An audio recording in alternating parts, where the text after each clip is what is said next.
Bismillahirrahmanirrahim. Assalamualaikum warahmatullahi wabarakatuh. Nahmadullah wa nasta'inuhu wa nastaghfiruh wa nusalli wa nusallimu ala habibina wa nabiyyina Muhammad wa ala alihi wa sahbihi wa man da'a bi da'watihi wa qtada bi sunnatihi ila yaumiddin. Thumma amma ba'du. Pagi hari ini kita akan membaca Ali Imran ayat 85 ya. Okey. Dan insyaAllah kita baca seterusnya juga.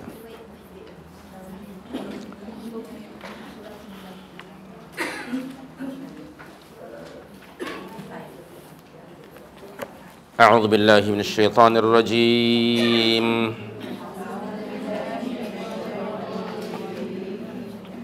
Wa may yabtaghi ghayral islami dinan falan yuqbala minhu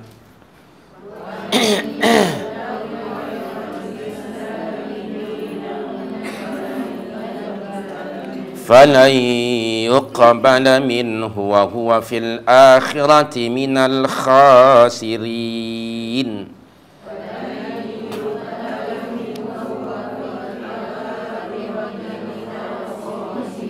كيف يهدي الله قوما كفروا بعد إيمانهم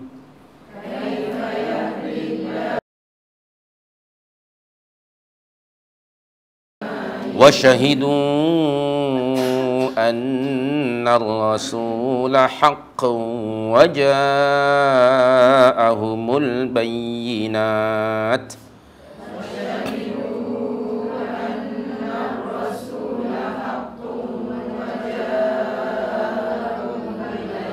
والله لا يهدي القوم الظالمين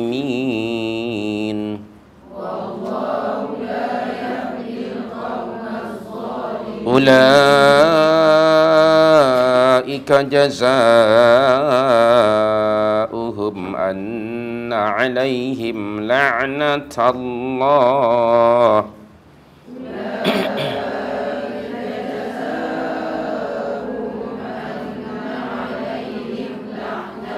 أن عليهم لعنة الله والملائكة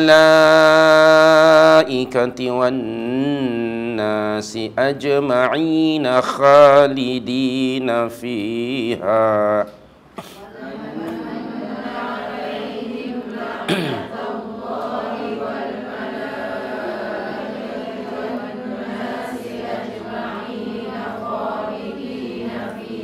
خالدين فيها لا يخفف عنهم العذاب ولا هم ينظرون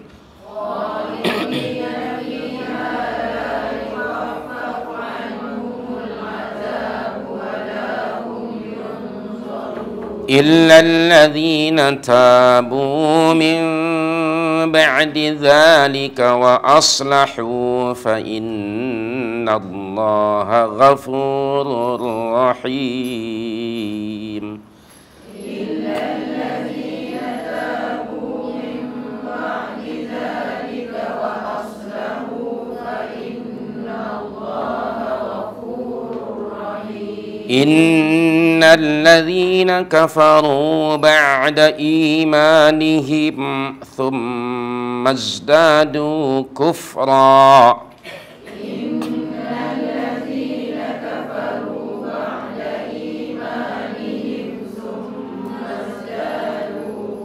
ثم ازدادوا كفرا لن تقبل توبتهم وأولئك هم الضالون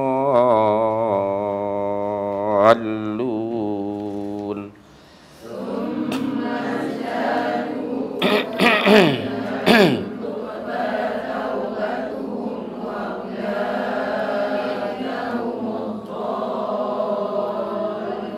إن الذين كفروا وماتوا وهم كفار فلن يقبل من أحدهم إن الذين كفروا وماتوا وهم كفار فلن فلن يقبل من أحدهم ملء الأرض ذهبا ولو افتدى به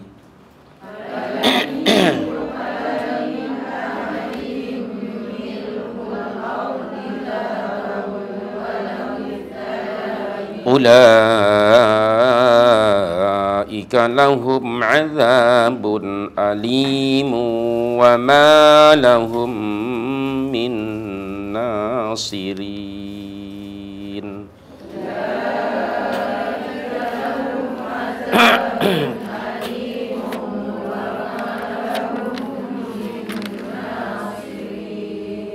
Taib. Ayat 85. Waman yabtaghi, dan sesiapa yang mencari ghairal islami dina, agama selain agama Islam, fala yuqbala minhu, maka sekali-kali tidaklah akan diterima agama itu daripadanya. Wahuwa, dan dia orang itu fil akhirati, di akhirat nanti, minal khasirin, termasuk golongan orang-orang yang merugi. Taib.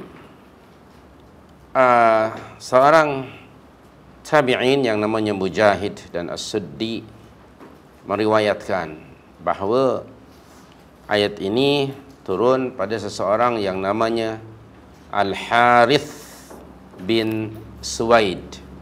Al-Harith bin Suwaid ini saudara kandung kepada Al-Hullas bin Suwaid. Mereka ini dari kaum Ansar, penduduk Madinah. Al-Harith bin Suwaid, dia murtad dari Islam. Bukan hanya dia seorang, tapi dia pun membawa orang lain, lebih kurang 12 orang bersama dia murtad. Lalu mereka segera pindah ke Mekah. Lari daripada Madinah ke Mekah dan bergabung dengan orang-orang kufar Mekah. Kemudian turunlah ayat ini, wa may yabtaghi ghairal islami dina. Setelah itu Al-Harith bin Suwaid, dia sama ada menulis surat atau kirim SMS, itu soal teknikal saja, menghubungi saudaranya yaitu Al-Hullas untuk menyampaikan kepada Rasul sallallahu alaihi wasallam, seandainya ia bertaubat dari kemurtadannya itu, apakah taubatnya akan diterima? Maka turunlah ayat ini tadi, kata Abdullah bin Abbas radhiyallahu anhuma, lalu ia pun bertaubat dan kembali memeluk Islam setelah turun ayat ini. Okay. Itu tentang sebab nuzulnya. Kalimah waman dan siapa saja ini am. Tadi itu hanya sebab nuzul. Pengajaran Al-Quran tidak terikat dengan sebab nuzul, tetapi kita ambil dari keumuman ayat. Man, siapa saja, boleh berlaku kepada sesiapa saja. Kalau disebut sesiapa, maknanya manusia. Kalimah man itu kata ganti lil aqil, kata orang Arab. Maka sesiapa dikata ganti merujuk kepada makhluk yang berakal, yakni manusia. Kemudian yabtaghi daripada ibtagha. Yabtaghi maknanya mencari. Dalam yabtaghi, dalam mencari tentu ada usaha kan? Ada usaha tak? Orang yang mencari itu macam mana biasanya? Tidur ke, duduk ke? Macam mana? Tentu dia bergerak. Yang namanya mencari itu dia bergerak, mengerahkan semua kemampuannya, itu secara teknikal dan fisikal. Keduanya dimotivasi oleh keinginan yang ada di dalam hatinya. Maka dia berusaha. Ini menunjukkan bahawa Beragama ini khususnya bagi kita mesti ada elemen ibtigha, usaha dan mencari. So kita jangan puas hati dengan keadaan kita sebagai Muslim by birth, by chance. Jangan puas hati. Jangan sekedar cukup makan. Untuk cari ilmu cukup makan, tapi cari makan apa? Ternyata tidak ada istilah cukup makan. Untuk cari dunia kan orang tak ada hentinya, tapi untuk mencari ilmu dia sekedar apa yang ada. Tidak, dia mesti ada usaha. So untuk meningkatkan kualiti iman, keislaman kita, mesti ada upaya usaha pada setiap individu untuk berusaha mencari, meningkatkan ilmu dan kefahaman agama ini. Okey, ini masih ada ibtigha, ada usaha, wa may yabtaghi. Kemudian orang mencari, tentu saja yang dicari, sebelum itu beragama ini perlu kepada agama atau manusia beragama itu adalah naluri. Tiap-tiap insan yang diciptakan oleh Allah, ia diciptakan di atas naluri beragama. Tentu Anda pernah baca kan surah 7 179? 172 bukan 179 ya. Okey, dalam surah 7 ayat 172, ayat yang mulia itu mengisyaratkan kepada kita tentang originality manusia diciptakan oleh Allah, yaitu memerlukan pada agama. Tiap-tiap insan yang diciptakan oleh Allah. Okey. Kemudian kedua, naluri itu, insting itu tidak akan pernah berubah. Remain, okey? Dia tetap ada dalam jiwa manusia. Oleh itu, surah 30 ayat 30 menjelaskan tentang ayat tersebut. Izinkan saya untuk minum ya. Saya maafkan suara saya agak seksi sebab tengah ini demam sebetulnya ya. Kurang sehat. Ya, amin. Susah jadi orang kaya ni, kena hujan sikit pun demam ya. Allahu akbar. Tak tahan lasak. Ala kulli hal, kita balik lagi. Jadi naluri beragama ada pada setiap insan. Itu merupakan fitratullah allati fatara an-nasa 'alaiha la tabdila li khalqillah. Betul? Ayat itu? Okay.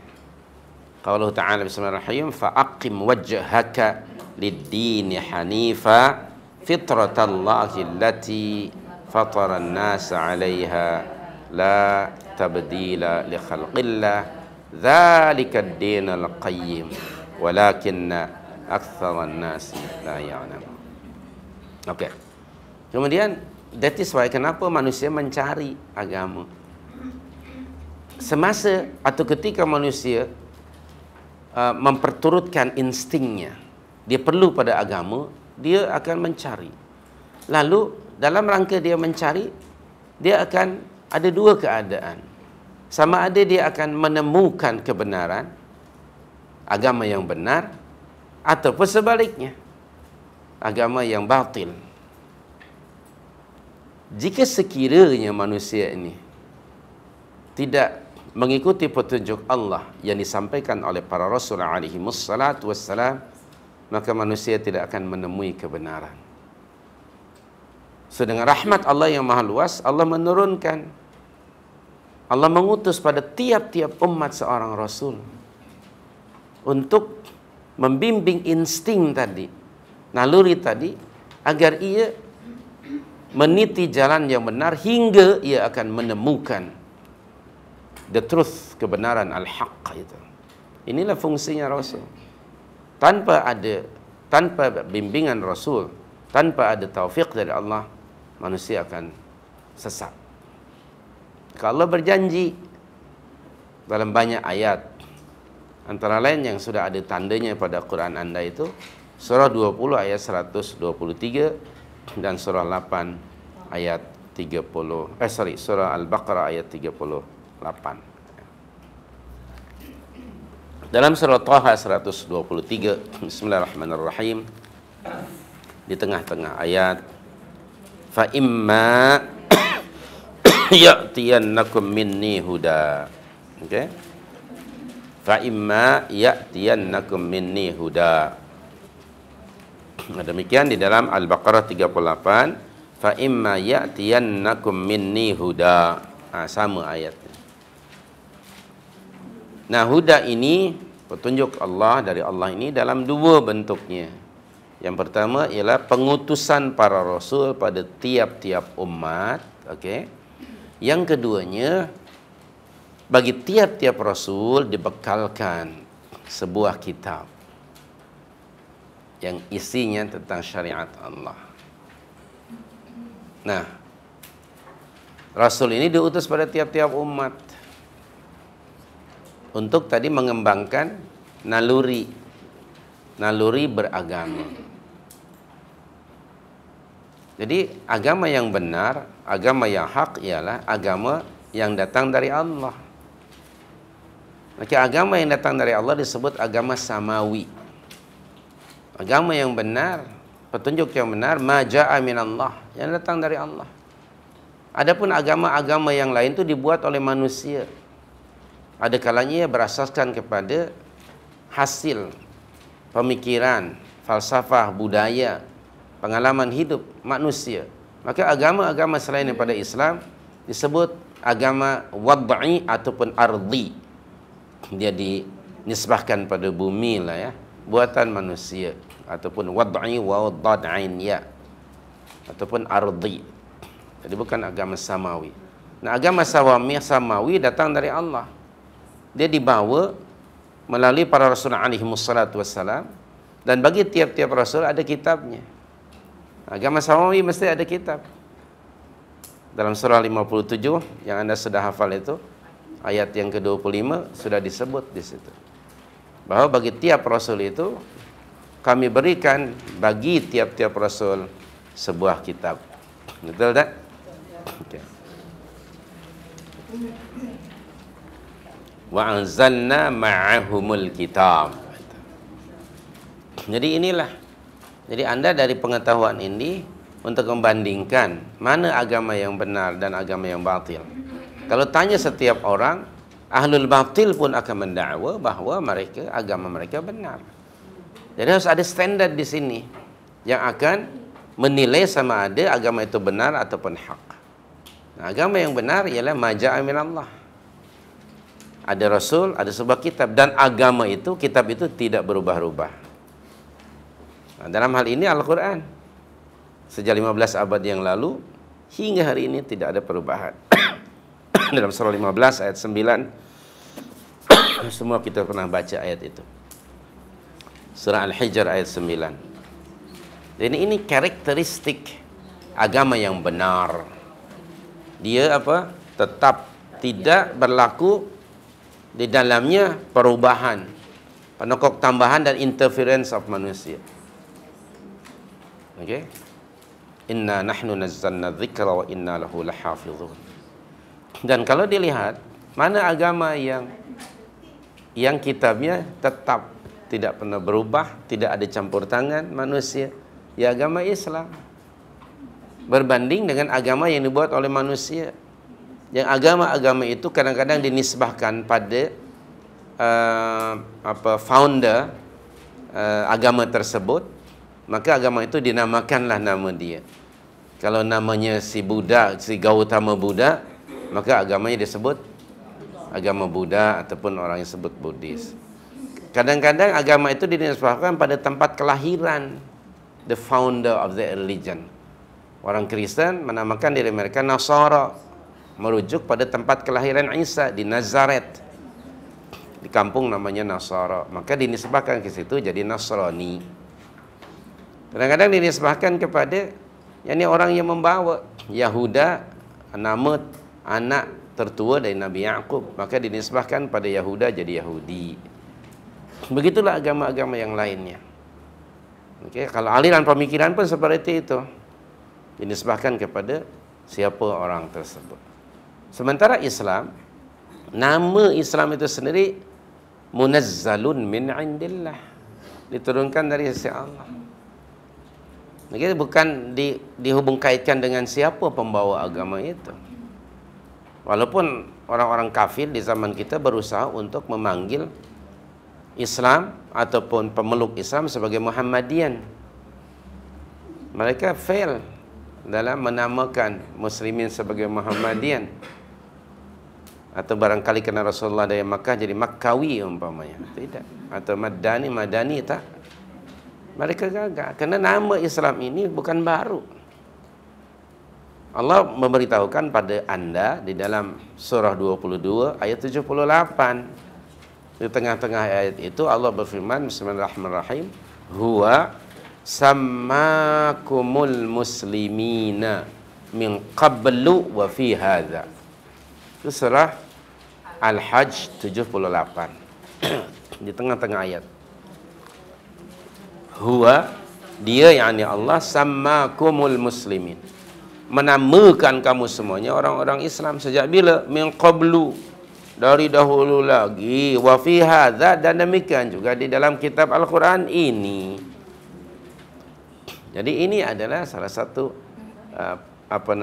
karakter yang menunjukkan bahawa Islam ialah dinul haqq. So, tanpa diturunkannya hidayah dari Allah berupa pengutusan rasul-rasul dan menurunkan kitab-kitab dari samawi tadi, maka manusia tidak akan menemukan kebenaran. Soalnya itu, apabila kebenaran sudah tiba, datang pada mereka, lalu dia mencari agama yang lain, maka Allah bagi warning, wa may yabtaghi ghairal islami dina. Barang siapa yang mencari agama selain daripada Islam. So ghaira itu bermakna apa? Selain. Selain daripada Islam. Maksudnya agama-agama yang lain. Kalau ada orang yang mencari agama selain daripada Islam, maka fala yuqbala minhu, tidak akan diterima agama itu daripadanya. Tidak akan diterima oleh Allah agama itu daripada orang tersebut. Nah, ini satu keputusan dari Allah Subhanahu wa taala. Oke. Setelah pada ayat ini, ya, ayat sebelum ini maksud saya, ada perintah untuk beriman kepada Allah, kepada para nabi. Tengok pada ayat 84 tu kan. Diikuti dengan ayat 85, perintah untuk istislam. Istislamul wajhi lillah. Jadi datanglah perintah untuk memeluk agama Islam.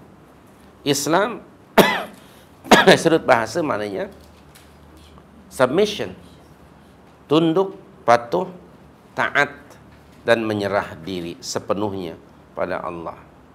Okey, itu dari sudut bahasa. Dan iman sebagai asas. Sedangkan Islam, dari iman itu muncullah Islam, dan Islam adalah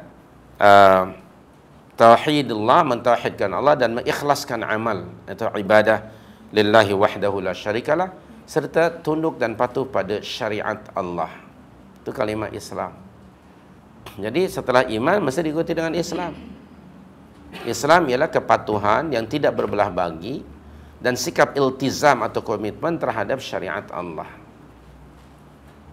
Tidak cukup iman tanpa Islam. Kalau iman itu digambarkan atau dihubung kaitkan dengan syahadah la ilaha illallah, maka Islam dengan syahadah wa anna Muhammadan abduhu wa rasuluh. Syahadatu an la ilaha illallah disebut syahadatul tauhid, syahadatul ubudiyah. Sedangkan yang kedua yaitu syahadatul amal, bahawa tidak ada Tuhan yang wajib disembah, ditaati, dipatuhi melainkan Allah. Dan tidak disembah Allah itu, tidak ditaati Allah itu melainkan dengan syariatnya. Dan syariat Allah itu telah dibawa oleh siapa? Oleh Rasul sallallahu alaihi wasallam. Okey? Dalam rangka tadi mengamalkan iman, merealisasikan iman dalam bentuk ketaatan. Ketaatan itu maknanya mentaati titah perintah Allah.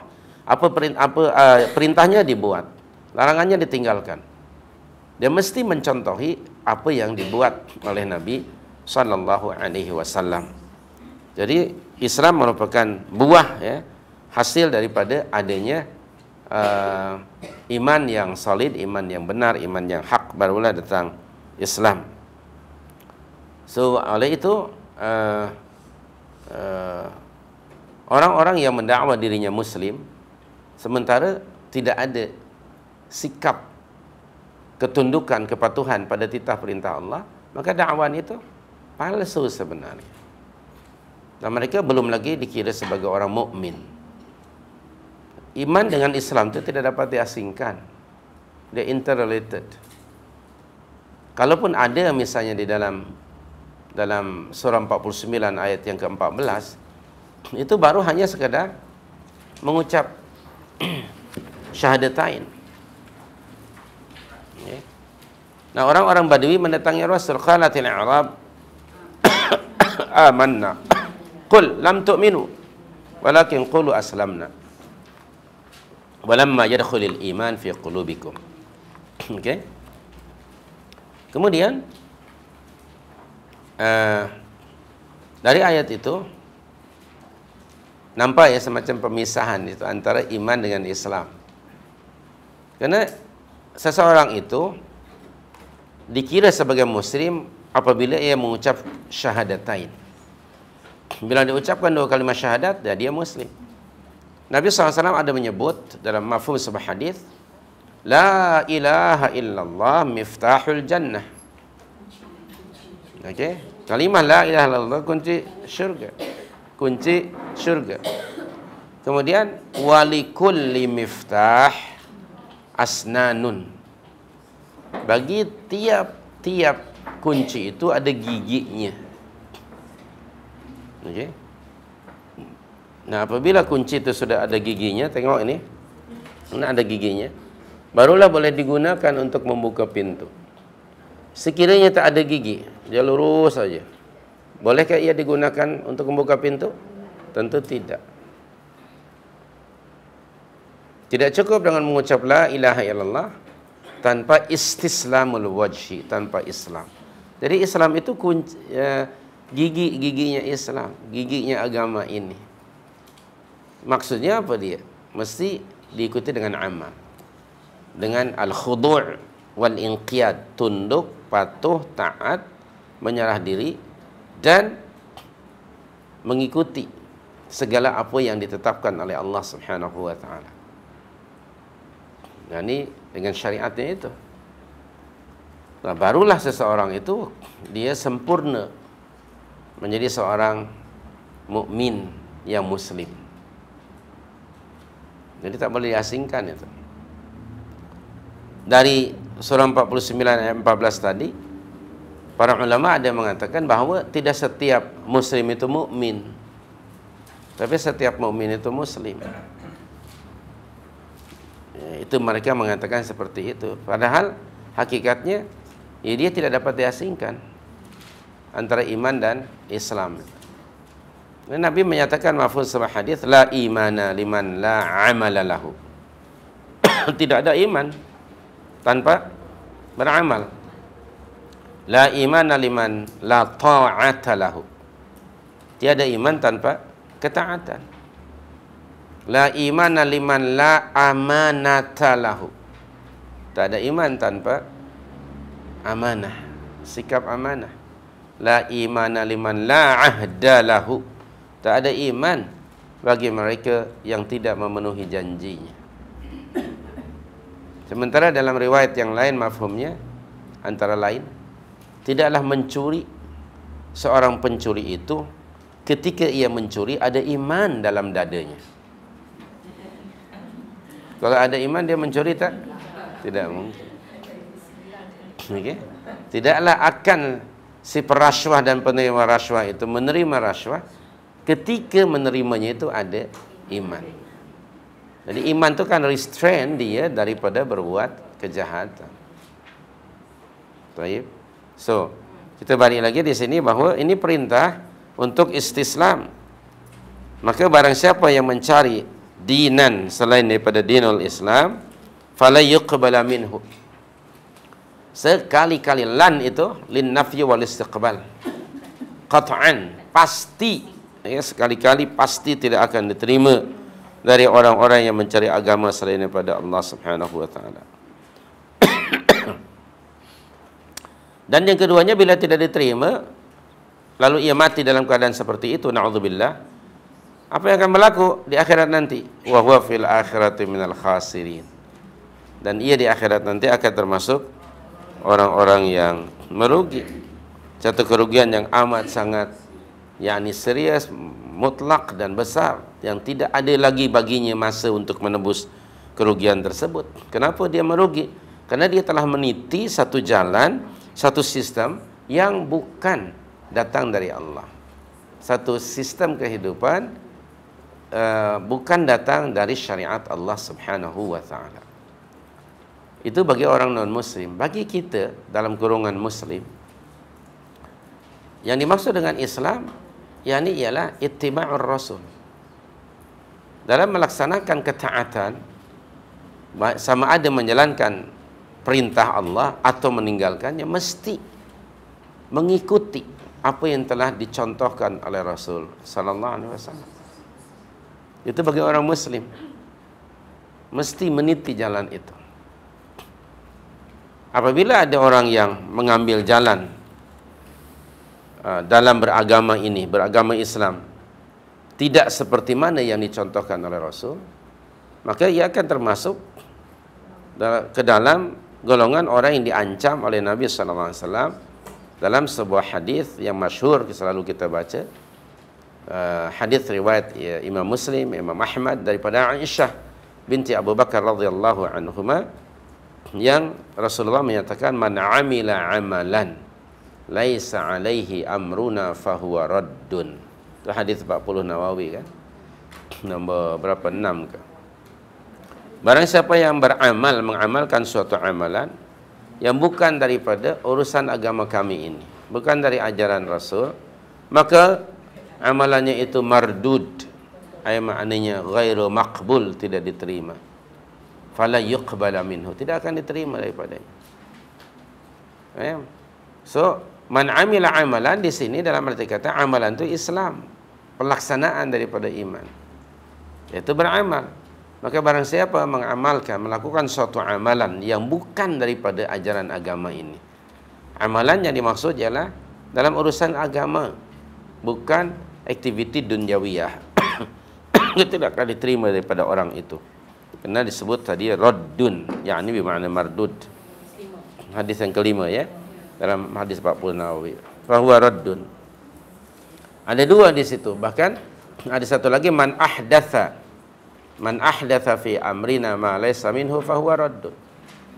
Nah, maka bagi kita pastikan, sebagai seorang muslim, kita pastikan seluruh aktiviti amalan beribadah, amalan diniyah agama ini mesti ittiba' pada apa yang telah dicontohkan, dibuat oleh Rasul sallallahu alaihi wasallam.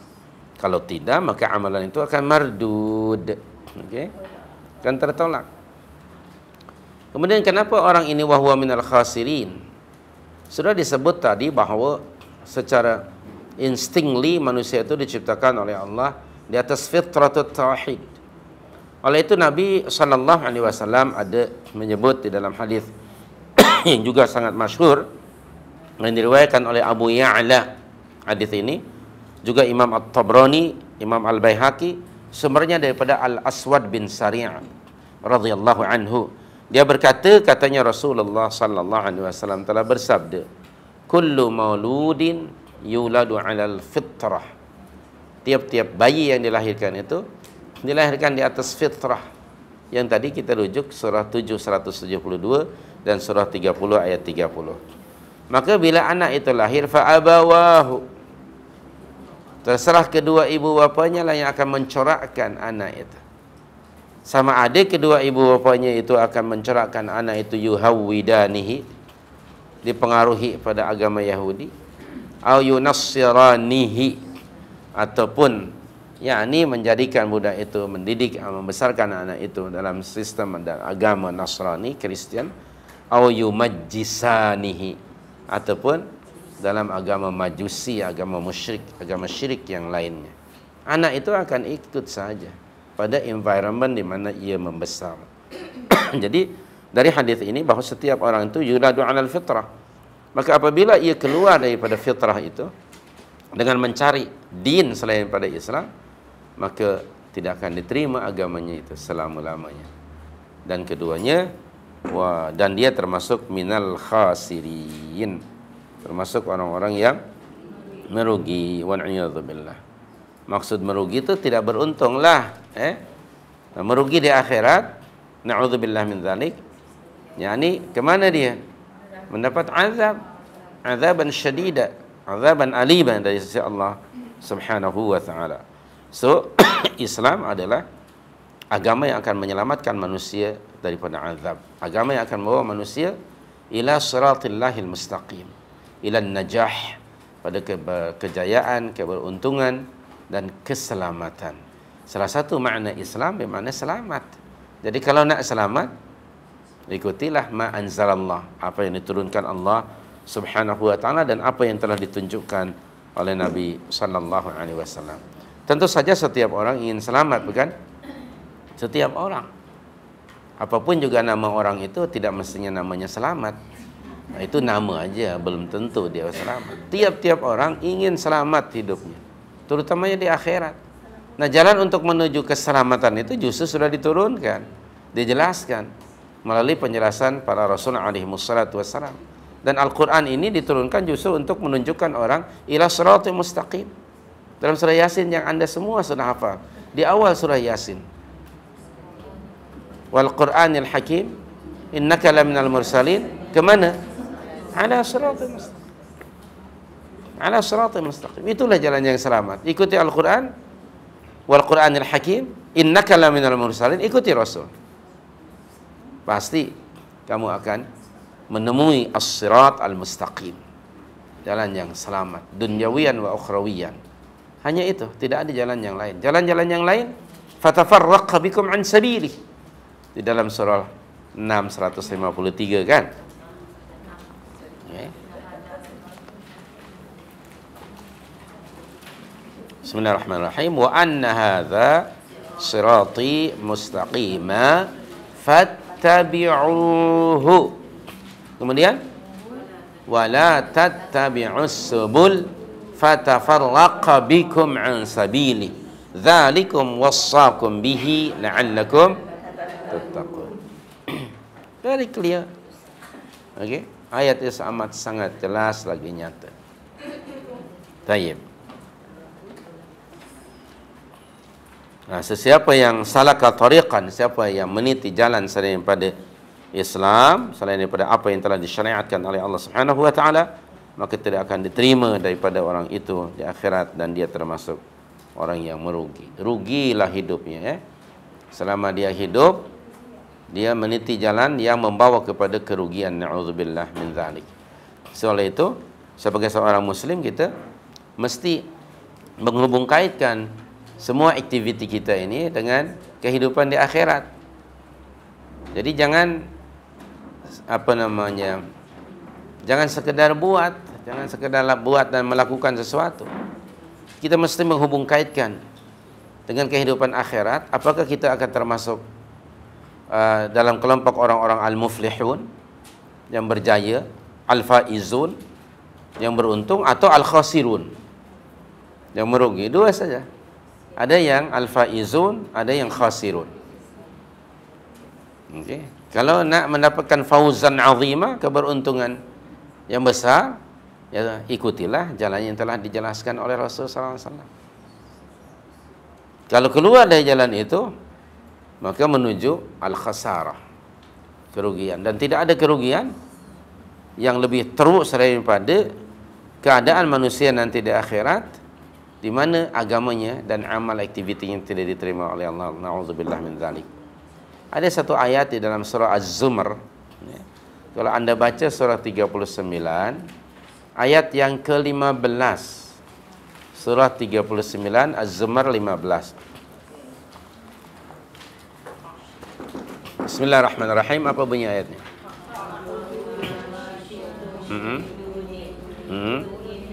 Qul Innal khasirin. Siapa dia?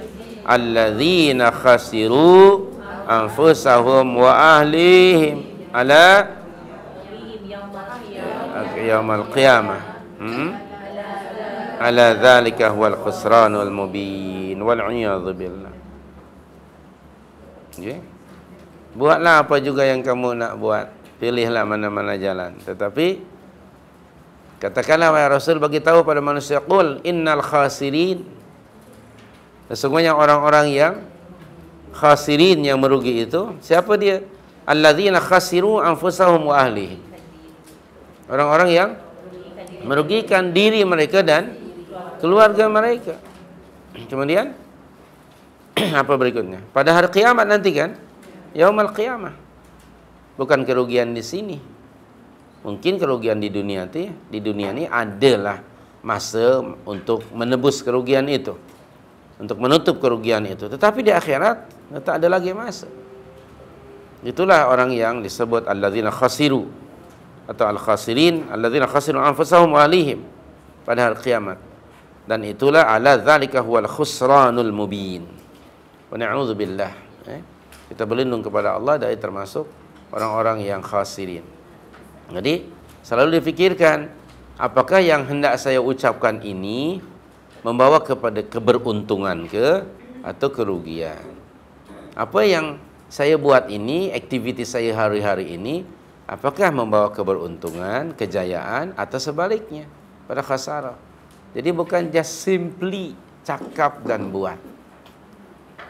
Nah, kita mesti menghubung kaitkan dengan the next life supaya tidak menyesal nanti di sana. Tidak ada khasarah, kerugian yang lebih dahsyat daripada kerugian ini di akhirat. Karena setiap insan apabila mati, dia sangat mengharapkan kebaikan yang pernah dilakukannya itu memberi mileage, menyelamatkan dia min azabillah di akhirat nanti. Tiap-tiap orang, okay? Setiap orang itu maksudnya sama ada yang meniti jalan yang benar waktu hidup di dunia ini, atau yang meniti jalan yang batil.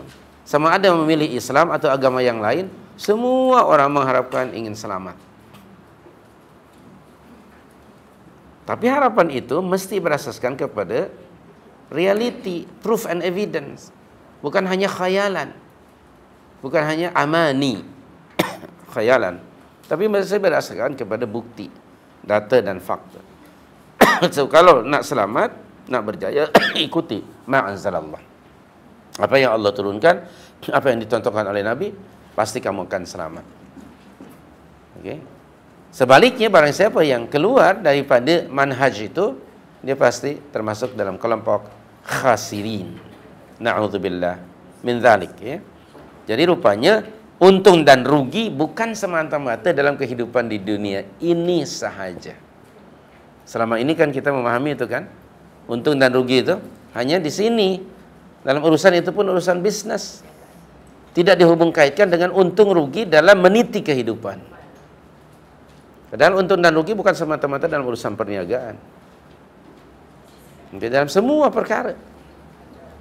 Dan istilah untung dan rugi tidak hanya ada di sini, juga di akhirat nanti. So, ini menunjukkan bahwa agama ini sesuai dengan fitrah.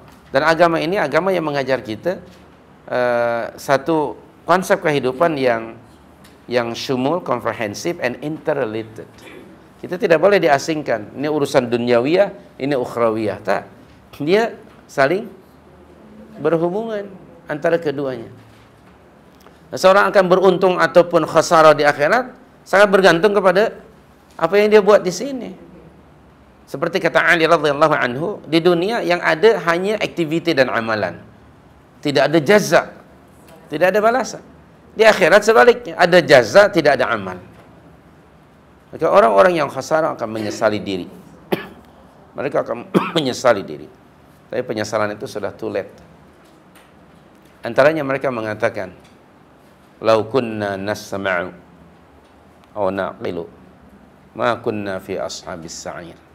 Itu perkataan yang mengisyaratkan penyesalan yang amat sangat dari orang-orang min ahlin nar. Ada di dalam surah Al-Mulk, ya. Okay. Bismillahirrahmanirrahim. Kullama ulqiya fiha faujun sa'alahum khazanatuha alam ya'tikum nadhir qalu bala qad ja'ana nadhir fakadzabna wa qulna ma nazzala min syai' in antum illa fi dhalalin kabir wa qalu. Ayat berapa tu? Lau kunna nasma'u, tengok, au na'qilu ma kunna fi ashabis sa'id. Dan mereka berkata, kalaulah semasa dahulu kami hidup di dunia, nasma'u, kami mendengar, memahami, mendengar seruan Allah dan Rasul, berusaha memahami agama dengan kefahaman yang benar, au na'qilu, kami belajar. Na'qilu itu belajarlah, memikirkan. Jadi agama ni mesti dipelajari. Ada ilmu na'qilu itu, bukan sekedar follow blindly, ikut tradisi kebiasaan, tak, mesti na'qil. Na'qilu itu memikirkan, na'kulu itu makan. Nah, beza. Okey. Bukan na'kulu, nah, bukan makan ni asyik makan aja. Na'qilu. Okay. Nasma'u wa na'qil. Ini aktiviti yang mesti ada. Kita mesti mendengar. Apa yang kita dengar? Seruan Allah. Apa yang kita dengar? Seruan Rasul, nasihat Rasulullah, ajaran Rasul. Dengar. Baik. Nah, dari mendengar orang akan na'qil, akan ada ilmu. Maka agama ini mesti berasaskan pada ilmu. Mereka menyesal. Lau kunna, kalaulah dahulu kami waktu di dunia, nasma'u wa na'qilu. Karena dulu bila diseru, dia selalu reject dan tidak mau dengar. Please, please, please, please. Jangan pasal agama, please. I don't want to hear. Itu dia. Di dunia macam itu dia. Tak mau dengar. Secara agama ni, cukup apa yang ada je lah. Saya takkan belajar. Poning. Kepala pun sudah paning urusan dunia, ini pula agama. Sudah follow sajalah. Tutup mata, pejam mata.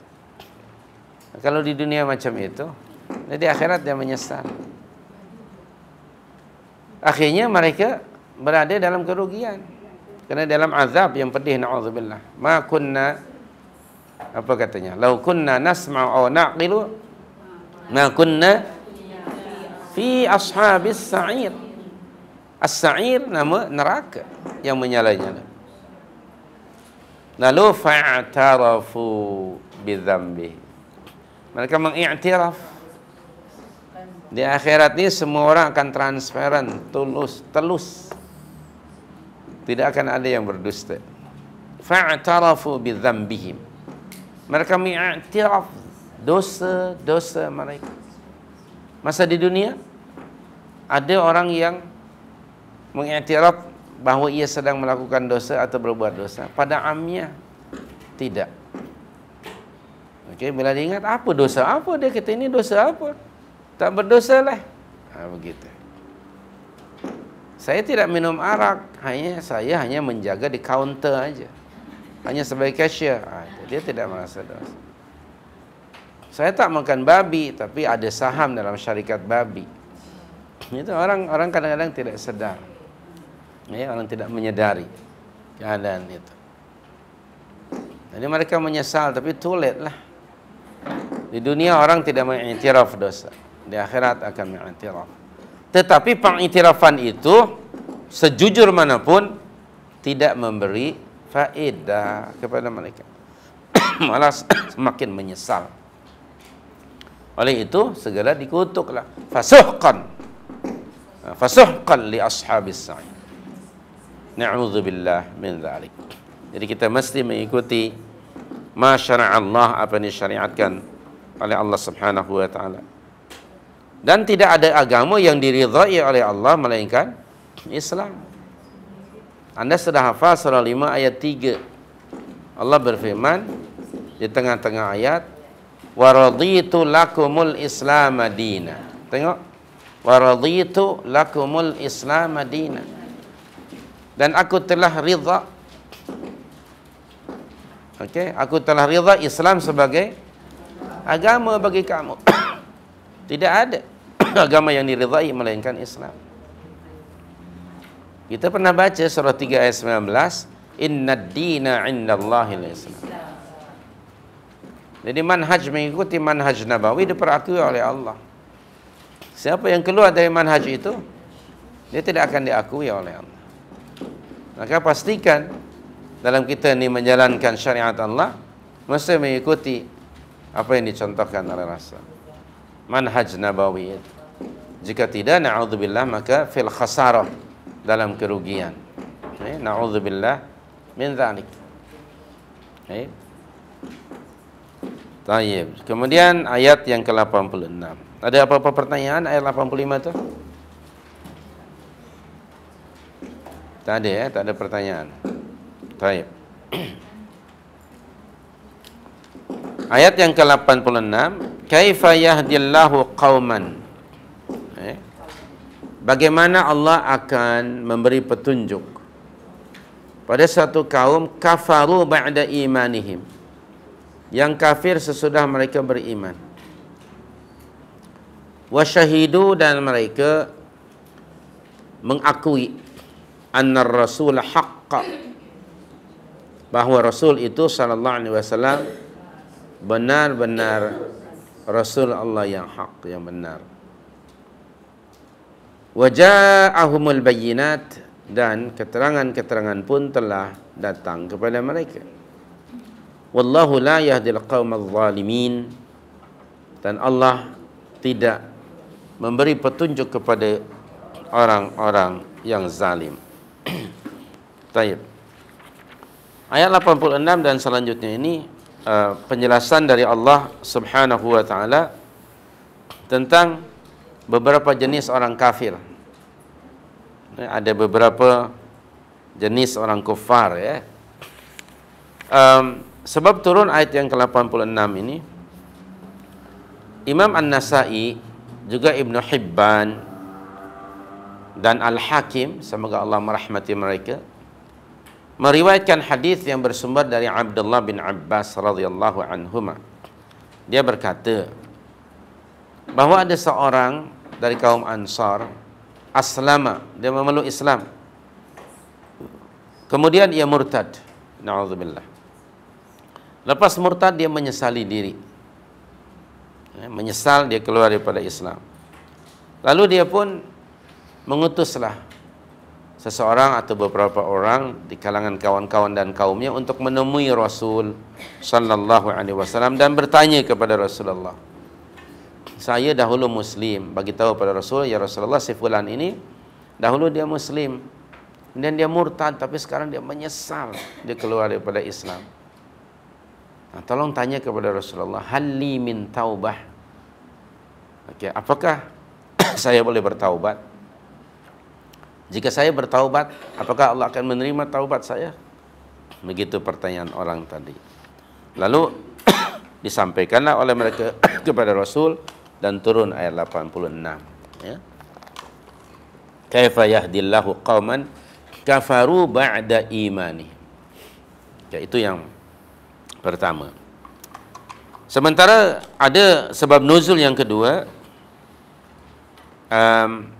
yang ditakhrij hadisnya ini oleh Musaddid di dalam musnadnya, dan juga Abdul Razzaq dari Mujahid.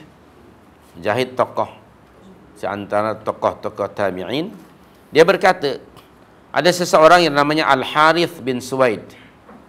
Al-Harith bin Suwaid, dia telah memeluk Islam, kemudian dia kufur, murtad. Setelah itu dia menemui kaumnya, dan akhirnya Allah menurunkan ayat ini, ayat 86. Kaifa yahdillahu qauman kafaru, hinggalah ayat yang ke-89 hingga ayat fa innallaha ghafurur rahim. Apabila orang ini Al-Harith bin Suwaid tadi, dia murtad, dia menyesali diri, menyuruh orangnya untuk menemui Rasul sallallahu alaihi wasallam. Lalu dia pun berkata, seandainya saya bertaubat, apakah akan diterima? Lalu dibacakan ayat ini kepadanya oleh orang yang dia utus untuk menemui Rasul. Lalu kata Al-Harith bin Suwaid tadi, innaka wallahi ma alimtu la saduq. Demi Allah, aku tidak mengenali anda kecuali orang yang benar. Setelah ayat itu dibaca, ayat yang ke-86 hingga 89. Wa inna Rasulullah sallallahu alaihi wasallam la asdaqu minka. Dan Rasul sallallahu alaihi wasallam ialah lebih benar daripada anda. Wa inna Allah la asdaqu thalathah. Dan Allah yang paling benar di antara berdua yang. Allah yang terbenar di antara tiga itu. Kamu, Rasul dan Allah. Maka kemudian setelah dibacakan ayat ini 86, 87, 88, 89, dia pun segera bertaubat dan akhirnya memperbaiki Islamnya. Menjadi muslim yang sangat baik setelah itu. Sementara Al-Hasan Al-Basri, lagi seorang tokoh di kalangan tabi'in rahmatullahi alaihi, juga Qatadah meriwayatkan dari sumber yang lain bahawa ayat ini, ayat 86 hingga 89, diturunkan Allah ke atas orang-orang Yahudi ataupun ahlul kitab, ya. So, kerana Allah berfirman pada ayat 86 ni, wa syahidu anna ar-rasul haqq wa ja'ahumul bayyinat. Nah, ayat ini yang dimaksudkan, mereka itu menyaksikan, mengakui bahawa Rasul Muhammad SAW itu adalah Rasulullah yang benar, kerana telah tiba datang pada mereka bayyinat. Itu yang dimaksudkan adalah orang-orang ahlul kitab, orang Yahudi, kata Qatadah, ya, dan juga Hasan Al-Basri. Dan mereka, yakni orang-orang Yahudi yang tinggal di Yathrib atau Madinah, selalu membacakan dan memberitahukan kepada kaum Aus dan Khazraj bisyarah, berita gembira yang ada dalam kitab Taurat tentang Rasul akhir zaman. Lalu mereka juga memberitahukan kepada kawan-kawan mereka bangsa Arab, Aus dan Khazraj, tentang ciri-ciri, sifat-sifat, tanda-tanda akan datangnya Rasul akhir zaman itu. Yaitu yang dimaksud dengan wasyahidu annar rasul haq, kerana sudah ada di dalam kitab mereka, wa ja'ahumul bayyinat, al-bayyinat tentang karakter akhlak Rasul ini ada di dalam kitab mereka. Mereka selalu menyebut-nyebutkannya atau membacanya. Tetapi apabila Rasul yang telah mereka kenali sifatnya ini tiba ke Madinah, datang kepada mereka, sikap mereka berubah. Ternyata mereka mengingkari kerasulannya dan kufur, serta menolak, tidak mau beriman kepada Rasul sallallahu alaihi wasallam. Nah, bagi mereka ini Allah Subhanahu wa taala berfirman pada ayat yang ke-87, ulaika jazaohum anna alaihim la'natullah wal malaika wan nasi ajma'in khalidina fiha la yakhaffafu anhumul azab wa lahum yunzarun. Itu kepada mereka, kepada ahlul kitab. Baik.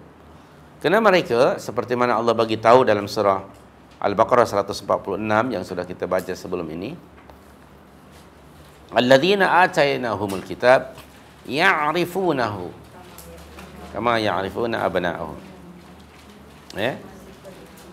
Dan orang-orang yang telah kami datangkan, berikan kepada mereka Alkitab, mereka telah mengenali sifat-sifat Rasul akhir zaman ini, seperti mana mereka mengenali, mengetahui karakter dan sifat anak-anak mereka sendiri. Nah, itu maknanya al-bayyinat. Mereka wasyahidu, sudah bersyahadah. Tapi ketika datang ternyata mereka mengingkari Rasul itu. Kenapa mereka mengingkarinya? Hanya kerana Muhammad itu dari bangsa Arab. Maka timbullah dari hati mereka yang busuk itu hasad, kedengkian, kepada Rasul hingga mengingkari apa yang sudah mereka ketahui. Ini menunjukkan bahawa antara lain iman mereka itu atau kepercayaan mereka bukan berasaskan kepada proof and evidence, tapi berdasarkan kepada ta'assub, fanatisme terhadap kebangsaan. Hingga mereka sanggup mengingkari pengetahuan yang ada pada mereka di ketika Rasul itu tidak sebangsa, tidak sebulu, atau di ketika Rasul yang datang itu tidak sesuai dengan keinginan dan hawa nafsu mereka. Ini karakter orang Yahudi. Fariqan kadzabtum wa fariqan taqtulun. Sebagian kamu mendustakan Rasul, sebagian kamu bahkan membunuh Rasul. Awakullama ja'ahum, apakah setiap kali datang kepada kamu yang tidak selari, tidak sesuai dengan keinginan kamu, lalu kamu mendustakannya? Itu dahulu karakter orang Yahudi.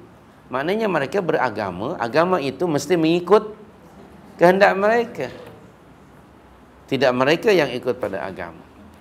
Do you think karakter ini hanya ada pada orang Yahudi? Terima kasih. Maknanya pada umat Islam hari ini pun ada tak? Ada. Agama mesti ikut dia. Bahkan dia kata, I have right to complain. Undang-undang agama yang tidak sesuai dengan kepentingan I. Tengok, dulu tu Yahudi yang bercakap begitu. Na'udzubillah min dzalik. Ini terlalu berani orang-orang Islam hari ini. Ini cabaran dalam dakwah. Ada kelompok di masyarakat kita, orang-orang yang menamakan mereka sebagai orang-orang Muslim liberal, yang agama mesti mengikut pada logik yang dipengaruhi hawa nafsu. Bukan semata-mata logik, tapi logik yang dipengaruhi kepentingan diri. Hingga mereka menempatkan diri mereka di atas Tuhan, di atas Allah. Mereka mengkritik agama Allah, mengkritik Al-Quran, mengkritik ayat-ayat Al-Quran dan undang-undang Allah. To that extent, worse than orang-orang yang terdahulu. Mereka adalah disebut ahlul ahwa, pengikut hawa nafsu, ahlul batil, mereka hizbus syaitan, wal'iyadzubillah. Fa'ala kulli hal, walaupun banyak tadi sebab nuzul yang nampaknya semacam berbeza, sebenarnya itu hanya sekedar ta'addud disebutnya, hanya berbagai-bagai sumber, tetapi pada pokoknya ataupun pada tujuannya asbabun nuzul itu semuanya adalah sama, yaitu sikap orang-orang musyrikun ataupun kafirun. Dan di dalam ayat ini Allah Subhanahu wa taala menjelaskan tiga kelompok orang-orang kafir. Ada tiga kelompok orang-orang kafir. Yang pertama ialah orang yang murtad dan kufur, kemudian dia bertaubat dengan taubat yang sebenar-benarnya. Seperti tadi yang sebab nuzul yang kita baca. Al-Harith tadi bin Suwaid. Dia murtad, lalu dia menyesali diri, dan kemudian ia bertaubat kepada Allah dengan taubatan nasuha. Maka Allah menyatakan, tengok ayat 89, illal ladzina tabu min ba'di dzalik wa aslahu. Betul? Orang yang sudah murtad kemudian bertaubat dan memperbaiki diri. Ini orang yang yatubu ilallahi mataba taubatan nasuha. Okay. Mereka bertaubat kepada Allah dengan sebenar-benar taubat. Maka orang yang macam ini, fa innallaha ghafurur rahim, diampuni oleh Allah dosanya itu. Keduanya, ada orang kafir yang mereka bertaubat tetapi taubatnya tidak benar, tidak sahih. Okay. Allah menyatakan pada ayat 90, innal ladzina kafaru ba'da imanihim tsummazdadu kufra lan tuqbala taubatuhum. Sekali-kali tidak akan diterima taubat mereka itu. Ini menunjukkan ada orang kafir yang bertaubat tapi tidak diterima taubatnya. Kenapa? Karena taubatnya tidak sahihah, tidak benar, tidak mengikut taubatan nasuha yang kata Imam Nawawi ada 3 syarat. Menyesali diri, meninggalkan dosa tersebut dan memperbaiki diri. Maka tadi disebut pada ayat 89 bukan hanya taubat tapi wa aslahu. Islahun nafs di sini. Islahul qalbi, islahun nafs. Okey, nanti kita jelaskan lebih lanjut. Yang ketiga, ada orang kafir yang sama sekali tidak mau bertaubat. Bahkan mati dalam keadaan kufur, na'udzubillah min dzalik. Tengok ayat yang ke-91. Innal ladzina kafaru wa matu wa hum kuffar falan yuqbala min ahadihim mil'ul ardi dhahaba walau iftada bih ulaika lahum azabun alim wa ma lahum min nasirin. Inilah dia ayat ini 86 hingga 91 menjelaskan tiga kelompok orang yang murtad. Dahulunya muslim, lalu dia murtad. Ada yang pertama taubat kepada Allah dengan taubatan nasuha. Ada yang kedua bertaubat di main-main, tidak serius. Dan yang ketiga tidak bertaubat sama sekali. Okey. Walaupun ayat ini merujuk kepada orang-orang yang terdahulu, orang yang murtad, tapi ayat ini juga sangat relevan untuk kita. Yang pertama dalam konteks diri kita, tidak ada di antara kita yang tidak melakukan dosa. Baik? Tidak ada yang tidak melakukan dosa. Kama qala Rasulullah SAW, kullu bani Adam khatta'un. Dalam kitab Riyadhus Shalihin bab taubat volume yang pertama. Tiap-tiap manusia itu akan melakukan kesalahan. Tiap-tiap manusia itu bersalah. Wa khairul khatta'in at-tawwabun. Sebaik-baik pesalah, orang yang melakukan kesalahan ialah orang yang bertaubat kepada Allah. Jadi setiap insan akan melakukan kesalahan, tapi segera bertaubat. Nah, taubat itu yang benar-benar disebut taubatan nasuha. Anda pernah baca surah 66 ayat yang ke-8 kan? Ya ayyuhalladzina amanu tubu ilallah taubatan nasuha. Okey? Tubu ilallahi taubatan nasuha. Hatta dosa yang besar sekalipun, umpamanya murtad, na'udzubillah min dzalik, atau melakukan dosa besar yang lain, syirik, berzina atau membunuh seorang tanpa hakul Islam, jika ia bertaubat kepada Allah dengan taubatan nasuha, maka Allah menerima taubatnya. Dalam surah Al-Furqan ayat yang ke-70, setelah pada ayat yang ke-68 disebut tiga dosa yang besar, dan tengok pada ayat yang ke-70, melainkan illa man taba wa amana wa amila amalan salihan fa ulaika yubaddilullahu sayyi'atihim hasanat wa kana Allahu ghafuran rahim. Ayat berikutnya wa man taba wa amila salihan fa innahu yatubu ilallahi mataba.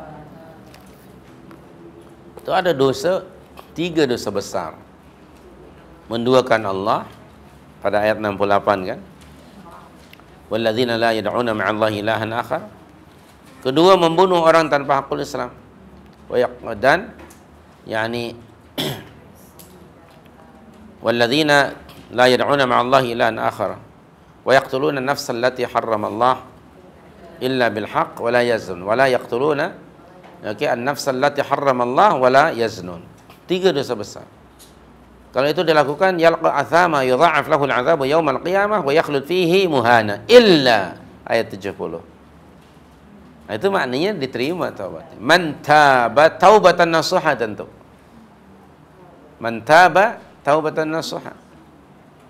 Antara ciri taubatan nasuha ialah diikuti dengan wa amila salihah. Begitu. Itu namanya taubatan nasuha. Diikuti yang perbuatan jahat dengan yang baik. Kama qala Rasulullah dalam hadis 40 Nawawi nomor 18, ittaqillaha haitsu ma kunta. Yang kedua, Wa atbi'is sayyi'atal hasanata tamhuha. Itu nombor 2. Wa atbi'is sayyi'ah al hasanah tamhuha. Ikuti aktiviti jahat, perbuatan jahat dengan yang baik. Niscaya yang baik itu akan menutupi yang jahat tadi. Jadi setiap taubat yang nasuha mesti diikuti dengan wa amila amalan salihan. Macam mana dia akan mengubah diri dari melakukan amal salah kepada saleh? Ya tentu mesti didahului dengan ilmu. Lebih awal dengan ilmu. Dan iman yang mantap. Dalam surah Taha ayat 82. Okay. Firman Allah, bismillahirrahmanirrahim. Wa inni laghaffarun. Tengok. Dan sesungguhnya aku ini adalah maha penerima taubat, maha pengampun. Bagi siapa? Yang pertama, liman taba. Cukup ke taubat dengan salat 2 rakaat lepas itu tidur? Tak. Diikuti dengan apa? Wa amana, belajar. Datangi kelas-kelas, panggil orang yang pandai untuk mengajar kita tentang ya ini urusan agama, ilmu ini. Maka kemudian yang ketiga apa? Wa amila salihan. Cari ilmu, dengan ilmu itu mantaplah iman. Bila ada iman diikuti dengan amal saleh. Wa amila salihan. Kemudian berikutnya apa? Yang keempat, sumahtada. Dia konsisten berterusan, berihtida, mencari hidayah dari petunjuk, dan tidak ada pada dirinya merasa cukup dengan apa yang ada. Dia selalu haus dengan ilmu yang hak, yang benar. Dia akan menggunakan kehidupannya untuk mencari the truth, kebenaran, menambah ilmu. Di samping dia berdoa, Rabbi zidni ilma. Begitu. Karena dia tidak mau merugi. Bila ada 4 ni, taubat, ilmu, iman, amal dan konsisten, maka Allah menyatakan wa inni laghaffar, akan aku beri taubat, beri keampunan kepadanya. Itu syarat-syarat taubat bagi kita. Itu yang disebut taubatan nasuha ataupun taubatan shadiqah, taubat yang benar. Ada juga taubat buat lagi, itu ada juga. Sumazdadu, tengok ayat 90 itu. Sumazdadu kufra, tambah lagi. Itu main-main taubat seperti itu. Taubatnya tidak sahih. Okey. Itu ada kelompok umat Islam seperti itu. Na'udzubillah min dzalik. Kadang-kadang mereka punya pandangan dari inspirasi syaitan bahawa Allah itu maha pengampun. Dia tahu kita ni lemah, dia tahu. Dan maghfirah atau keampunan Allah itu lebih luas daripada dosa yang kita buat. Yang kita buat ni dosa berapa sangatlah dibandingkan dengan keampunannya. Bukankah Allah tu maha pengampun? Iya, maka itu. Jadi buat lagi, taubat lagi, buat lagi, begitu selanjutnya. Dia ingat hanya Allah itu maha pengampun, tapi dia tidak ingat bahawa azab Allah juga amat sangat pedih. Dia hanya membaca surah 15 ayat 49. Yang 50 dia tutup dengan tangan dia tak mau baca. Nah, itu saja yang dia hafal. Tanyalah, ayat berapa encik? Dia kata 15:49. Itu dia. 50 ni tak mau baca. Betul? Apa bunyi ayatnya? Nabbi ibadi anal ghafur rahim. Itu saja yang dia baca. Dia jaju ke mana-mana ayat itu. Allah pun dah bagi tahu, mat. Ni ayatnya. Nabbi ibadi, bagi tahu oleh kamu kepada hamba-hamba aku. Anni anal ghafur rahim. Sesungguhnya aku ini maha pengampun dan maha Penyayang. Allah Maha Penyayang, Maha Pengampun. So, itulah. Buat taubat. Begitulah selanjutnya. Kenapa ayat 50 tak dibaca? Apa ayat 50 itu? Oh, baru menggeletar. Dan seimbang ya, balance ya. Antara encouragement, discouragement, good news and bad news. Itu uslub Al-Quran. Uslub ataupun method Al-Quran memang selalu seperti itu. Di bergandingan. Wa anna azabi lahul azabul alim. Allah tidak hanya Maha Pengampun, tapi juga ada azabnya. Dan azab Allah itu amat sangat pedih. Kalau dibaca dua ayat ini, barulah akan timbul pada hati seorang mukmin antara khauf dan roja. Takut dan penuh harapan. Bimbang akan azab Allah, kemurkaannya, tapi mengharap rahmat dan keampunannya. Maka orang mukmin yang sebenarnya hidupnya antara dua keadaan, bainal khauf war roja. Itu keadaan mukmin yang sangat baik. Taib. Kemudian keterangan selanjutnya ayat yang ke 86 ini, kaifa yahdillahu qauman. Bagaimana Allah Subhanahu wa taala akan memberi taufik atau hidayah kepada satu kaum. Kalau kaum ini merujuk kepada ahlul kitab, Yahudi dan Kristian, mereka itu kafaru ba'da imanihim. Mereka kafir sesudah beriman dan sudah menyaksikan, mengetahui bahwa Muhammad itu adalah rasul yang benar, wa syahidu anna ar-rasul haqqun wa ja'ahumul bayyinat. Jadi kepada yang dimaksud dengan kauman pada ayat 86 firstly dirujuk kepada ahlul kitab. Kerana ada ayat wa syahidu, itu yang pertama, anna ar-rasul haqqun, yang keduanya wa ja'ahumul bayyinat. Okey? Jangan datang kepada mereka al-bayyinat yang jelas daripada Al-Quran, kitab-kitab terdahulu yang menunjukkan atas kebenaran kenabian Muhammad sallallahu alaihi wasallam dan risalahnya. Okey. Nah, mana ayat ini Allah firmankan kepada Rasul sallallahu alaihi wasallam, artinya supaya kamu ya Muhammad tak payahlah menghabiskan masa kamu nak memberi keterangan, penjelasan, petunjuk kepada mereka itu. Sebab kenapa? Mereka bukan orang jahil. Mereka orang-orang yang berpengetahuan. Mereka ada kitab. Dan tentang kerasulanmu, kenabianmu, keterangan-keterangan sudah ada pada mereka. Bukankah mereka selalu membacakannya pada kawan-kawan mereka di kalangan Aus dan Khazraj, memberitahukan pula ciri-ciri dan sifat-sifatnya. Sekarang kamu sudah datang pada mereka. Semestinya mereka menjadi kaum yang pertama kali beriman kepada kamu, yang paling kehadapan, tampil yang paling awal, tapi ternyata mereka tidak beriman. So, bagi orang yang macam itu, janganlah engkau harapkan mereka akan beriman. Baik. Maka itu orang ahlu kitab termasuk kelompok al-maghdub alaihim. Kenapa mereka dimurkai? Mereka ada ilmu tetapi tidak melaksanakan ilmu itu. Jadi seolah-olah Allah berkata, engkau jangan habiskan masa engkau lah. Mereka ini orang-orang yang tidak boleh diharap untuk beriman kepada kenabianmu dan apa yang engkau bawa. Mereka tidak kekurangan bukti-bukti, keterangan, sudah ada pada mereka.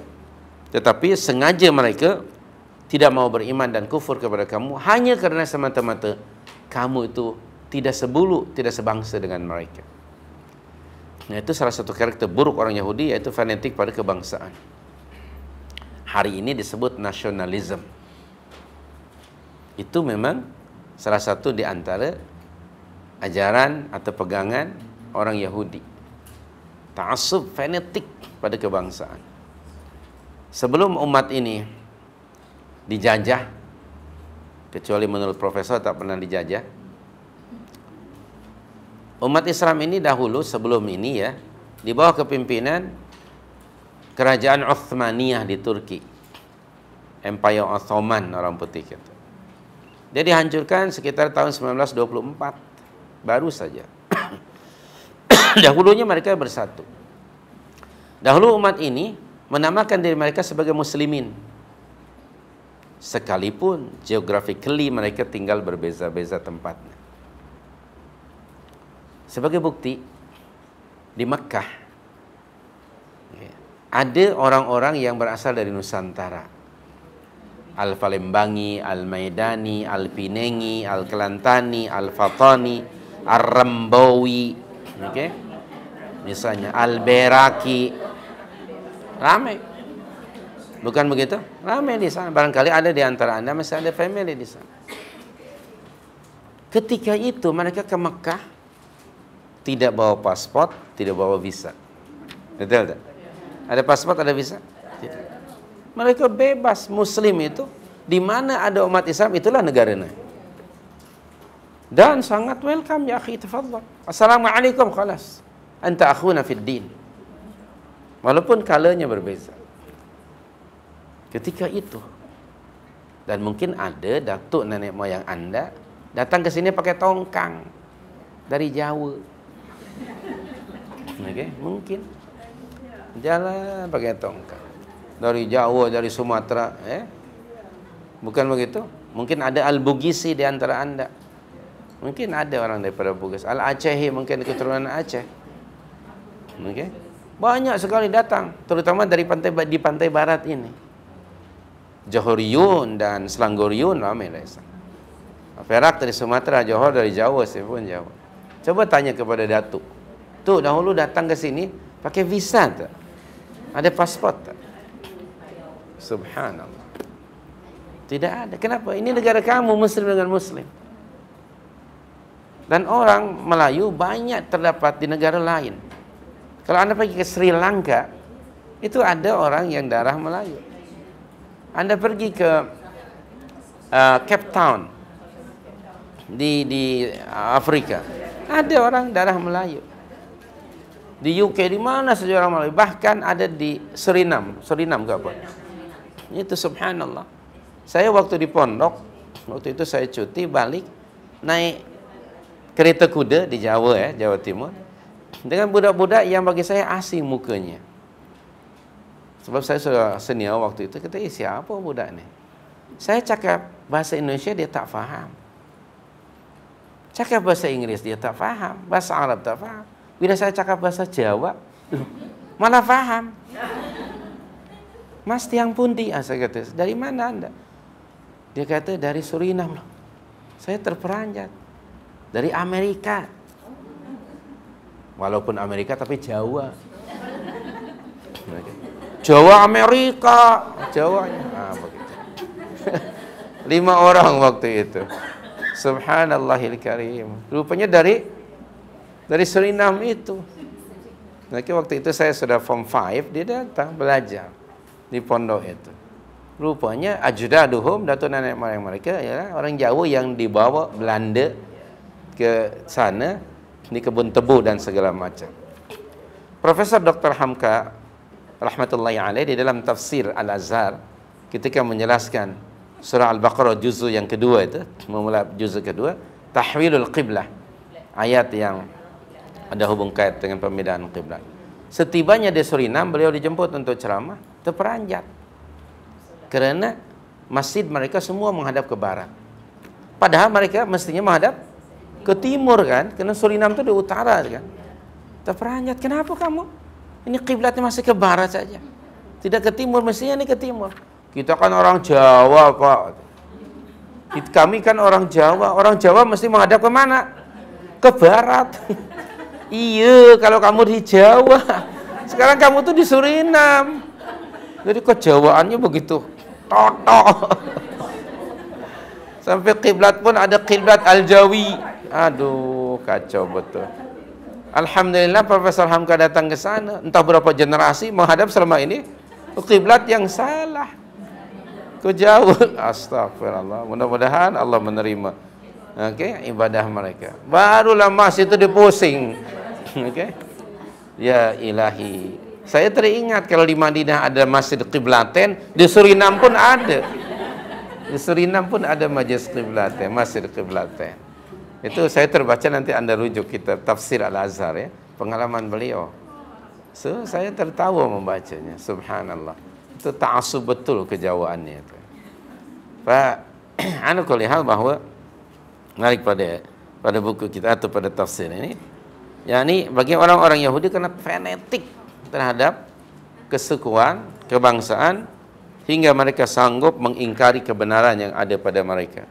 Jadi orang yang macam ini yang disebut oleh Allah orang zalimin, wallahu la yahdil qaumaz zalimin.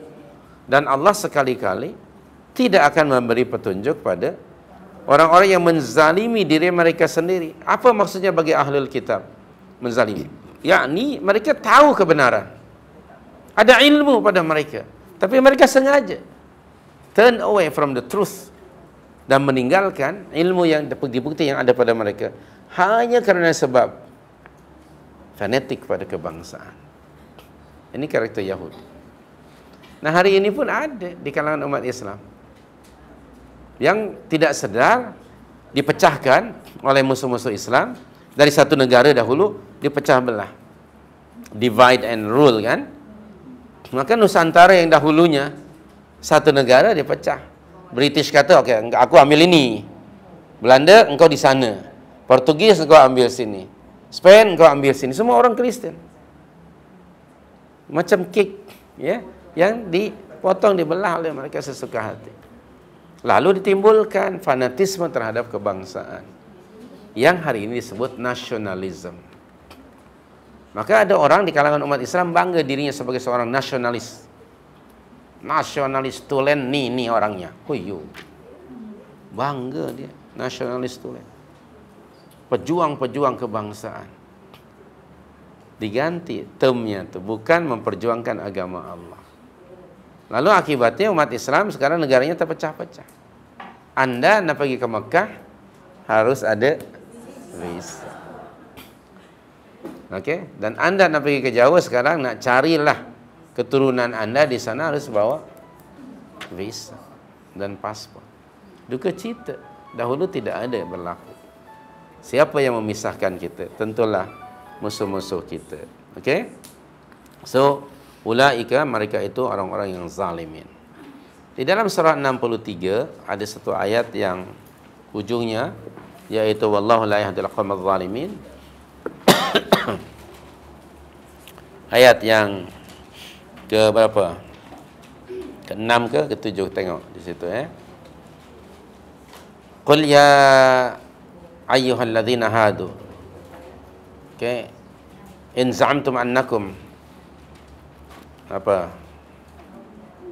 Auliya ulillah fatamannaul mauta in kuntum shadiqin wa la yatamannahu abadan. Apa bunyi ayatnya?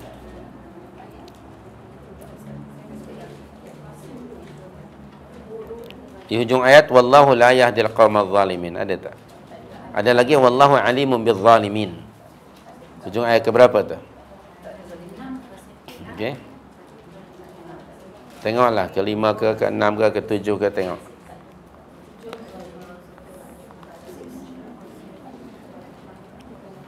Baik. Mathalul ladzina humilut tawrah thumma lam yahmiluha kamathalil himari yahmilu asfara. Bi'sa mathalul qaumil ladzina kadzdzabu bi ayatillah wallahu, ayat kelima tu. Kelima, wallahu la yahdil qaumal zalimin. Surah berapa itu? Surah berapa yang anda ini? Surah Al-Munafiqun. Tak, bukan 63. 60 berapa? 62 ke? 62. Al-Jum'ah itu. Ayat yang kelima. Minta maaf. Surah 62 bukan 63 ya. Al-Jum'ah bukan Al-Munafiqun. Okey.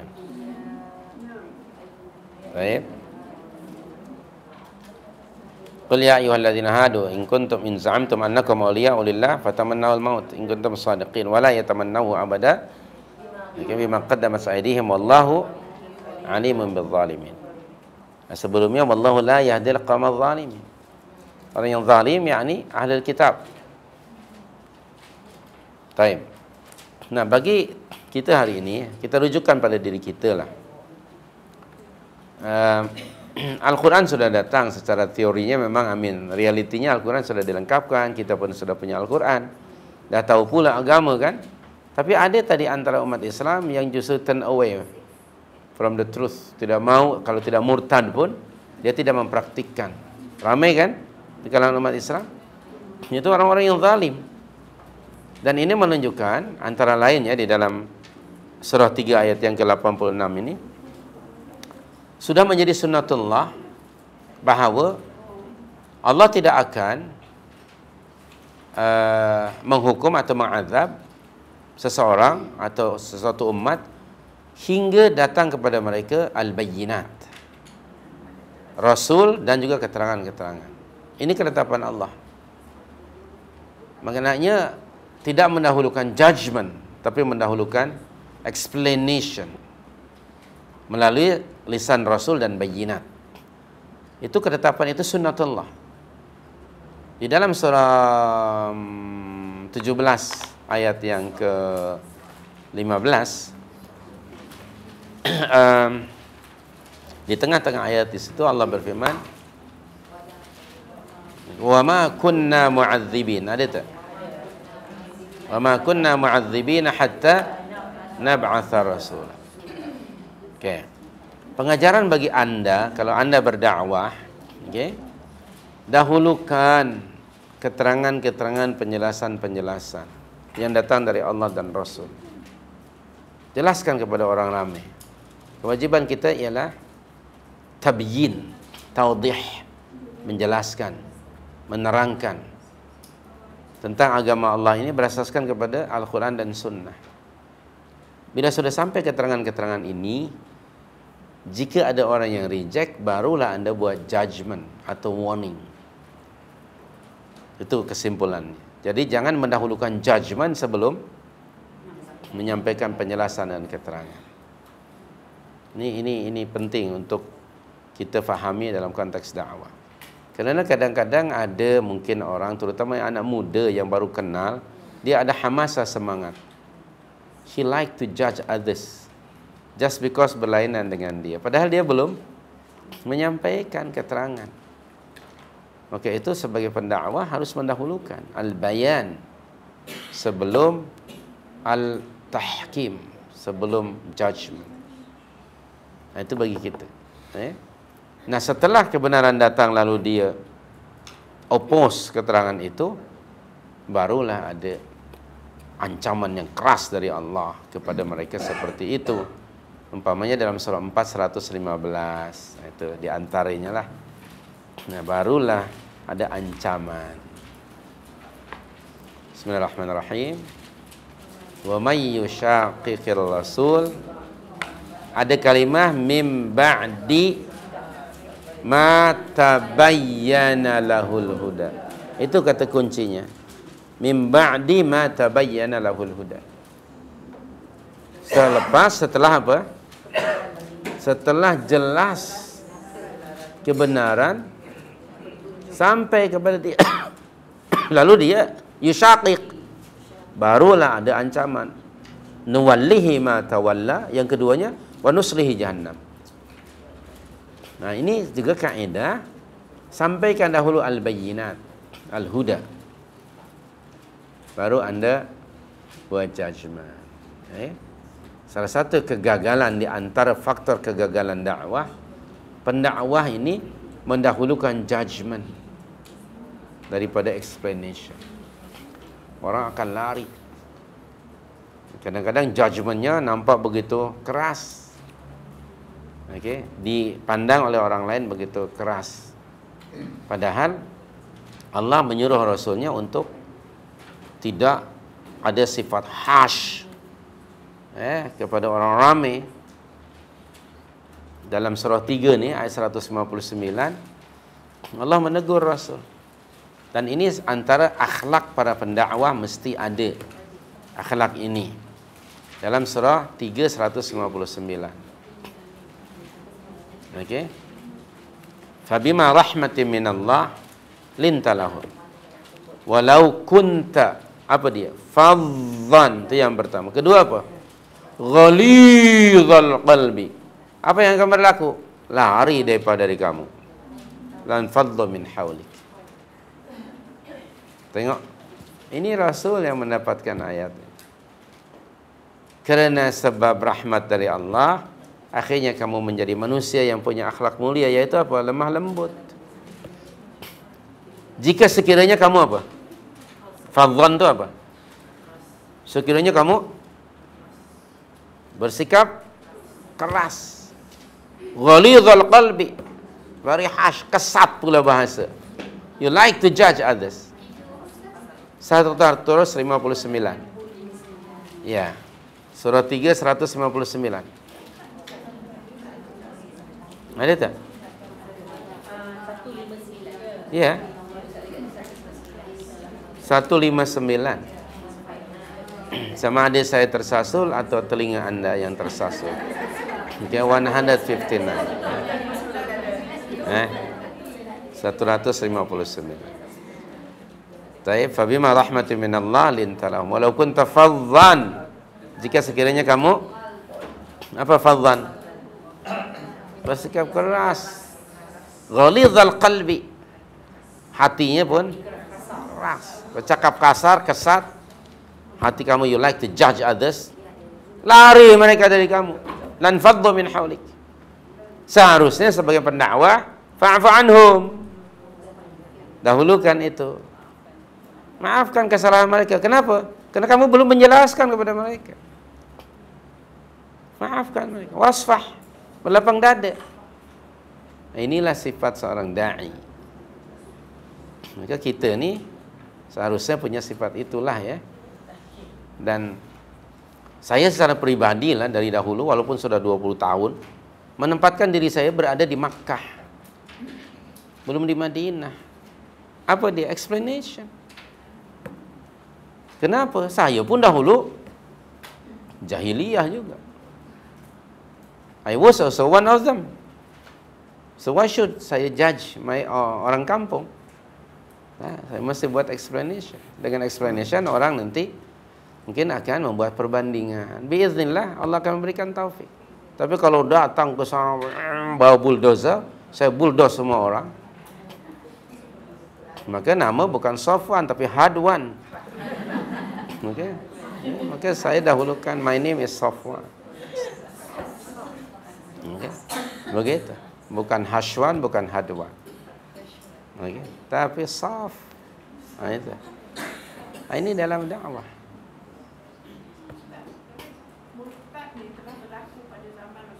Benar. Benar. Ya, nanti hukum ini waktu itu Al-Quran kan masih turun gradually. Bukan semacam di zaman Safwan sekarang ini. Itu gradually. Maka dalam murtad itu pun firstly we have to advise orang itu and encourage dia untuk bertaubat. Bukan terus dibunuh, tidak. Advice dahulu. Anda sadar tak Anda ini murtad? Kita tahu apa itu murtad? Kenapa Anda murtad? Ada counseling? Berapa lama? Terserah kepada pihak authority. Berapa lama you nak bagi counseling? Seminggu, sebulan, setahun? It's up to authority. Dan yang kedua, setelah dinasihati, kalau juga masih begitu, barulah buang negeri. Kalau dulu di negeri 9, kita buanglah ke negeri 8 ke negeri mana-mana, negeri 7. Pokoknya buang. Tapi tetap harus dipantau. Yang ketiga, masih juga begitu, baru faqtulhu. Jadi ada proses. Siapa yang harus melakukannya? Ulul amri. Masih ada ulul amri. Maka tugas pemerintah Islam salah satunya menjaga kesucian akidah. 5 perkara yang wajib dijaga. Okay, kesucian agama, akal, jiwa, keturunan, harta. Ini disebut maqasid asy-syariah. Tujuan, objektif syariah to protect 5 things. Nah, ini. Jadi tidak hanya sekedar sekarang memang secara hukumnya memang sudah ada pada kita. Lalu orang selalu meng-highlightkan dibunuhnya. Padahal untuk pelaksanaannya it's not easy. Harus difahami, memahami hukum Allah ini dari alif hingga ya. Bukan hanya memahaminya alif bata. Nah, itu aja 3 huruf. Kita selalunya belajar Quran itu kan alif bata 3 hurufnya takkan ke mana. Hingga ya. Okey, teruskan. Nah, harus faham itu. Di zaman Rasul berlaku murtad. Jelas itu dari sebab nuzulnya tadi. Tapi kenapa tidak diperangi? Waktu itu ayat Al-Quran masih turun, belum sampai ada tahkim. Kenapa di zaman Abu Bakar terus diperangi? Sebab Al-Quran has been compiled and perfected, dan now is implementation. Nah, begitu caranya. Kenapa Rasulullah tidak membunuh mereka? Justru dinasehati. Turunkan tadi ayat Al-Quran, di-encourage supaya come back ke jalan yang benar. Nah, kita pun seperti itu. Kalau di zaman kita ada orang yang murtad, ya apa sebabnya dia murtad? We have to solve the problem, bukan menakutkan dia. Tapi yang di-highlightkan oleh musuh-musuh Islam, pembunuhannya itu. Lalu dianggaplah sebagai barbaric undang-undang Islam. Dan orang memahami misalnya hudud itu hanya potong tangan. Hanya itu saja.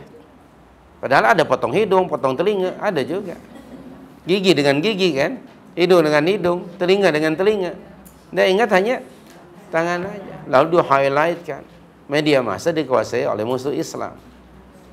Jadi semua orang jadi takut. Padahal tidak. Siapa orang yang tidak mau protected hartanya, jiwanya, keturunannya? Semua orang nak. Budak Cina yang saya ceritakan pada anda, dia kata, I want to be protected kalau begitu. I do agree, dia kata, dengan undang-undang macam ini. Dia sendiri menerima.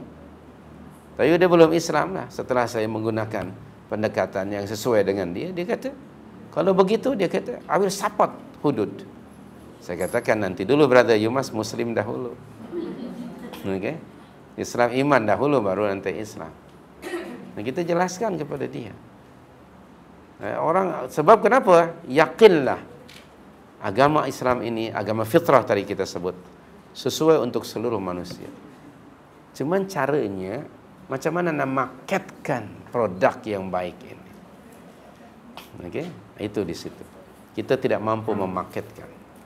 Kalau mampu, insyaAllah Allah akan terima. Naam. Masa sudah habis, ya. Okey. Ada yang tak cakap tadi orang yang merugi.